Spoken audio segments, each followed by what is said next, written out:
Assalamualaikum pemirsa, jumpa lagi bersama kami di Bibib TV, terpenting mengabarkan. Pemirsa, akhirnya masyarakat Boyolali menerima dakwah Kiai Haji Imaduddin Utsman Al-Bantani.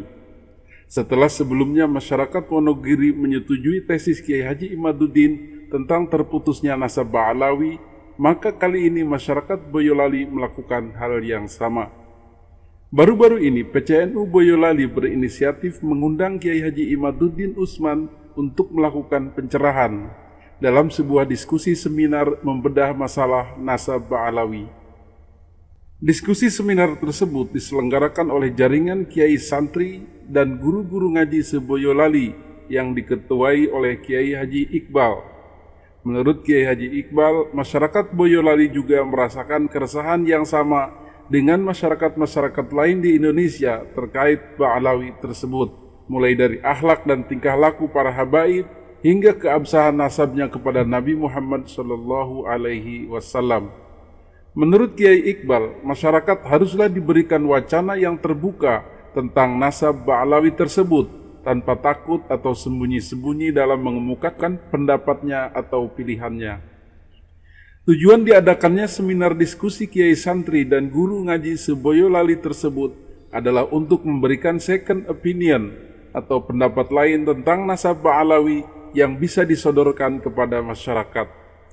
Oleh karenanya, masyarakat tidak melulu hanya menerima satu informasi saja yang mendoktrin kepada mereka bahwa para habaib ini adalah keturunan atau zuriyah Nabi Muhammad SAW. Tetapi diberikan pula informasi bahwa mereka bukanlah keturunan Nabi Muhammad SAW berdasarkan sumber yang valid dan pendapat ulama yang bisa dipertanggungjawabkan, yaitu dalam hal ini Kiai Haji Imaduddin Utsman Al-Bantani. Selanjutnya, setelah mengetahui dua pendapat ini, masyarakat dipersilakan memilih pendapat mana yang akan diikuti dan sesuai dengan hujah dan logika dari masyarakat sendiri. Menurut Kiai Iqbal, memang masyarakat Boyolali sedang menanti-nantikan event ini untuk menyampaikan keresahan-keresahan masyarakat atas sikap para habaib Ba'alawi yang memang sering menampilkan kemuliaan dan perbedaan-perbedaan kelas sosial, seolah mereka adalah kasta tertinggi yang harus dijunjung tinggi, sementara masyarakat adalah kasta rendah yang harus memuja-muja mereka. Kiai Iqbal mengibaratkan dalam ajaran agama Hindu dengan kasta Brahmana dan kasta Sudra, dan itu benar-benar dirasakan warga Boyolali. Dan pada kesempatan ini hadir juga saya sedang bersama dengan Ketua Panitia Penyelenggara yaitu Kiai Iqbal. Gimana Kiai? Selamat siang Kiai. Selamat siang. Gimana terselenggaranya kegiatan ini dalam rangka untuk bagaimana Kiai? Jadi kegiatan ini dilatar belakangi oleh keresahan kami yang mana pada kesempatan kali ini ketika kita melihat di media sosial itu ngentikan-ngentikannya para yang katanya dulu ya Rasul itu kok jauh dari harapan, dari akhlak, sehingga ya paling tidak kita memberikan second opini kepada masyarakat. Setelah kita berikan nanti terserah pilihan masyarakat. Yang kemarin itu kan bahwa satu-satunya opini bahwa Habib itu adalah dzurriyyah Rasul. Maka pada kesempatan kali ini kita mencoba memberikan second opini setelah ada pembanding, nanti penilaian bisa biar dinilai oleh masyarakat itu sendiri. Karena kita juga tidak boleh melarang atau apa, tapi paling tidak setelah kita berikan wawasan dari pakar yang memang membidangi di bidang itu, maka bisa dipertanggungjawabkan. Insya Allah ya seperti apapun nanti masyarakat akan bisa menilai mana yang hak, mana yang tidak hak, seperti itu. Ternyata sama juga ya apa yang dirasakan oleh warga, khususnya warga NU di Wonogiri, ternyata juga dirasakan di Boyolali. Dan mudah-mudahan tentunya pada hari ini nanti akan dapat suatu pencerahan dari narasumber yang tentunya kompeten sekali, yaitu Kiai Utsman Al-Bantani pada siang hari ini. Dan mudah-mudahan sukses ya Ye. Amin, amin, Acara hari amin. ini yuk kita Terima kasih ikuti doanya. acara selanjutnya pada siang hari ini. Ternyata di Boyolali juga sama merasakan dengan apa yang kita rasakan, bahwa selama ini dengan fenomena munculnya oknum-oknum habaib di Indonesia, khususnya di daerah kita masing-masing, banyak sekali meresahkan kaitannya dengan nasab, karena mengaku bahwa dirinya adalah yang mempunyai derajat yang tinggi. Iya. Dan orang pribumi itu derajatnya rendah. Kaum sudra. Iya, kaum sudra katanya. Mudah-mudahan dengan pencerahan ini Boyolali akan semakin terserahkan dengan apa yang disampaikan nanti oleh Kiai Imaduddin Usman Alban. Dalam kesempatan itu, Kiai Haji Imaduddin hadir sebagai pembicara di seminar diskusi tersebut. Seperti biasa, Kiai Haji Imaduddin membedah tesisnya yang selama ini dikaji dan dipelajari masyarakat di seluruh Indonesia. Tak lupa sesekali beliau menyindir Kiai Haji Idrus Romli yang menjadi pembela utama Ba'alawi. Kiai Haji Imaduddin menyinggung pendapat Kiai Haji Idrus Romli dan beberapa pendukung Ba'alawi yang menolak tes DNA, seraya mengatakan bahwa tes DNA tidak boleh dilakukan untuk memutuskan nasab seseorang yang sudah sah secara syar'i. Kiai Haji Imaduddin menjelaskan bahwa nasab yang tidak boleh diputus oleh DNA dan pernikahan syar'i itu ada dalam bab pernikahan, bukan dalam nasab Ba'alawi. Bab pernikahan hari ini sudah cukup jelas bagaimana silsilahnya, ayah dan ibunya, akadnya dan buku nikahnya. Maka tes DNA tidak bisa membubarkan status anak yang dihasilkan dari pernikahan yang sah tersebut. Namun, nasab Ba'alawi terutama Ubaidillah tentu berbeda karena sudah tidak bisa lagi diidentifikasi pernikahannya, siapa suaminya, istrinya, anaknya, dokumen pernikahannya, dan seterusnya. Keabsahan nasab dalam silsilah ini memerlukan penelitian sejarah dan kajian-kajian manuskrip atau pustaka yang rinci.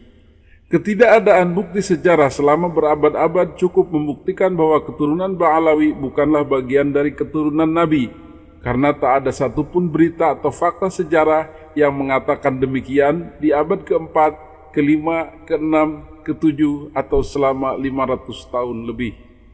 Selanjutnya, Kiai Haji Imaduddin menjelaskan tentang pengambilan fakta sejarah yang benar. Beliau mencontohkan tentang fakta sejarah di tahun 1980 misalnya. Pada tahun tersebut, Presiden Soeharto datang ke Boyolali untuk bertemu sesepuh PCNU. Maka kedatangan itu akan banyak dicatat orang. Misalnya sebuah majalah, katakanlah Tempo, pasti akan memuat reportasi tersebut yang menyebutkan dalam catatannya tentang kedatangan Presiden Soeharto tersebut. Itulah yang disebut data primer atau catatan sezaman, atau kalau dalam bentuk buku disebut kitab sezaman. Selanjutnya, 7 tahun setelahnya, sang ketua PCNU tersebut menerbitkan sebuah buku yang menceritakan kedatangan Presiden Soeharto ke Boyolali dan bertemu dengannya di tahun 1980. Maka catatan ini karena tidak satu zaman dengan kejadian sesungguhnya, tapi didasarkan pada kenyataan yang memang benar terjadi, maka disebut data sekunder. Maka data sekunder dan data primer itu biasanya sinkron kalau faktanya memang benar-benar terjadi. Tetapi dalam penelusuran nasab Ba'alawi, fakta-fakta tersebut tidak pernah ditemukan. Data primer tidak ada dan data sekunder pun sangat jauh dari kejadian sesungguhnya dan tidak didukung data-data primer. Kiai Haji Imaduddin selanjutnya menjelaskan tentang asal-usul pencangkokan nama Ubaidillah kepada silsilah keluarga sah Nabi Muhammad Shallallahu Alaihi Wasallam, yaitu Imam Ahmad bin Isa. Keluarga Ba'alawi di abad 9 berusaha menyambungkan nasabnya dengan bermodalkan kitab As-Suluk fi Tabaqatil Ulama wal Muluk yang menyebutkan minhum Abu Al-Hasan Ali bin Muhammad bin Ahmad bin Hadid bin Ali bin Muhammad bin Hadid bin Abdullah bin Ahmad bin Isa. Kemudian selanjutnya bin Muhammad bin Ali bin Jafar Shadiq bin Muhammad Al-Baqir bin Ali Zainal Abidin bin Husain bin Ali. Di dalam list nama bin tersebut ditemukan nama Abdullah bin Ahmad bin Isa. Maka dengan serta-merta mereka menyatakan bahwa nama Abdullah yang dimaksud dalam kitab tersebut adalah Ubaidillah, kakek dari klan Ba'alawi. Mengenai perbedaan nama Ubaidillah kakek mereka dengan yang ada di kitab As-Suluk tersebut, mereka beralibi bahwa nama Abdullah sudah diganti menjadi Ubaidillah karena ketawaduan atau supaya lebih tawadu. Nah, nanti ini Ustaz Idrus Somli mengadakan sebuah perlawanan begitu gigih bahwa tes DNA tidak bisa dijadikan sebuah dalil untuk menetapkan dan menafikan nasab. Karena katanya sesuatu yang telah sah secara syar'i, nasabnya sudah sah secara syar'i, maka tidak bisa dihancurkan oleh tes DNA. Ini dia ngomong benar kelihatannya, tapi sebenarnya nggak benar. Nasab yang telah sah secara syar'i itu, nasab siapa? Nasab orang-orang yang ada di hari ini yang kita ketahui, dia itu ayah dan ibunya menikah, ada saksinya, ada buktinya, baru itu namanya anak yang mempunyai nasab yang sah secara syar'i. Karena ayahnya sudah ketahuan, dengan ibunya menikah, masih ada buku nikahnya. Kalau Ubed yang ada di abad ketiga itu, siapa yang tahu menikahnya dia? Yang bisa menetapkan dia betul ataukah tidak ada sebagai keturunan Nabi bukan nasab secara syar'i, tetapi nasab secara penelitian ilmu sejarah. Ada enggak kitab-kitab sejarah di zamannya yang menulis bahwa dia anaknya Ahmad? Tidak ada. Ada enggak Ahmad bin Isa dikatakan pergi dari Basra ke Irak, ke Hadramaut? Tidak ada. Ada enggak yang mengatakan Ahmad bin Isa ini wafat di kota Hadramaut? Tidak ada. Ada itu setelah diakui oleh dia abad 9. Jadi ada 550 tahun jeda dari mulai wafatnya Ahmad bin Isa sampai mereka mengakui diri mereka keturunan Ahmad bin Isa, dan selama itu tidak ada keterangan-keterangan di antara pengakuan itu dengan kematian Ahmad bin Isa yang menjadi referensi. Kata Ustaz Idrus Somli, diakui saja, nggak mungkin para ulama itu mengambil, menetapkan, menulis di dalam kitabnya tanpa referensi, yaitu namanya husnudzon. Sementara kitab-kitab yang kita temukan yang ada itu menyatakan sebaliknya. Ubed ini bukan anak Ahmad. Lalu katanya Ubaidillah nasab alawi sudah disebutkan di dalam kitab As-Suluk karya Al-Janani. Nah, sekarang kita lihat di dalam kitab As-Suluk. Ini namanya kitab As-Suluk. Ini langsung dari internet Maktabah Samilah. Ini di sini ada Kitab As-Suluk fi Tabaqatil Ulama wal Muluk Al-Janani Baharuddin. Ini wafatnya 732. Kita lihat di bawah ini ada sebelumnya di bawah ini minhum Abdul Hasan Ali bin Muhammad. Sebagian dari orang-orang ulama yang datang ke kota Taiz adalah Abdul Hasan Ali bin Muhammad bin Ahmad bin Hadid bin Ali bin Muhammad bin Hadid bin Abdullah bin Ahmad bin Isa. Kemudian bin Muhammad bin Ali bin Ja'far Shadiq bin Muhammad Al-Baqir bin Ali bin Zainul Abidin bin Husain bin Ali bin Abi Thalib karramallahu wajhah. Wa yu'rafu bisyarifi abil jadidi 'inda ahli al-Yamani asluhu min Hadramauta min asrafin hunalika yu'rafuna bi ali abi alwi baiti salahin wa ibadatin ala tariqit tasawuf. Ini keterangan yang ada di As-Suluk sama sekali tidak menyebutkan tentang leluhur Ba'alawi yang namanya Ubaidillah bin Ahmad bin Isa, tetapi menyebutkan ada seorang ulama yang di abad ke-8 ini ditulis oleh seorang sejarawan yang sebenarnya ini putus, tidak nyambung. Tetapi kemudian oleh Ba'alawi yang lagi nyari leluhurnya di abad 9 itu, dia nemu kitab ini. Di sini disebutkan Abdullah bin Ahmad bin Isa. Maka dia katakan bahwa Ubed leluhurnya itu adalah Abdullah ini. Kemudian kan Abdullah di sini di dalam kitab ini mempunyai anak namanya Jadi. Salah seorang peserta merasa puas dengan pemaparan Kiai Haji Imaduddin tersebut dan menuntaskan rasa penasaran dan pertanyaan-pertanyaan dan keraguan-keraguannya terhadap nasab Ba'alawi selama ini. Ia menceritakan pengalamannya selama bergaul dengan para habaib. Misalnya ketika diundang, sang Habib banyak maunya dan banyak permintaannya, terlalu merepotkan orang-orang. Pada saat itu, tak ada satupun orang yang berani memprotes atau mempertanyakan. Mereka hanya menyimpan dalam hati.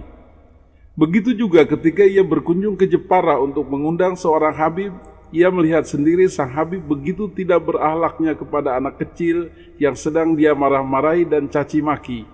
Akhirnya dia pulang melihat keanehan tersebut. Dia menuturkan sangat bersyukur ada orang yang berani mengemukakan pembahasan ini kepada masyarakat, karena sebenarnya masyarakat pun sudah banyak yang memendam keresahannya dan kemarahannya kepada para oknum habaib tersebut di wilayahnya masing-masing.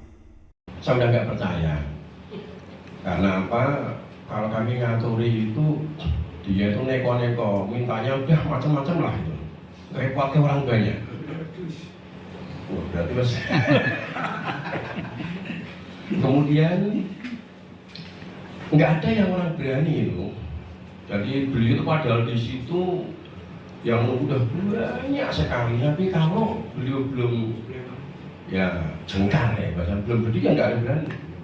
Ia mengharapkan agar event-event ini terus digelar di setiap daerah agar semua masyarakat tercerahkan dan terwakili perasaan-perasaannya.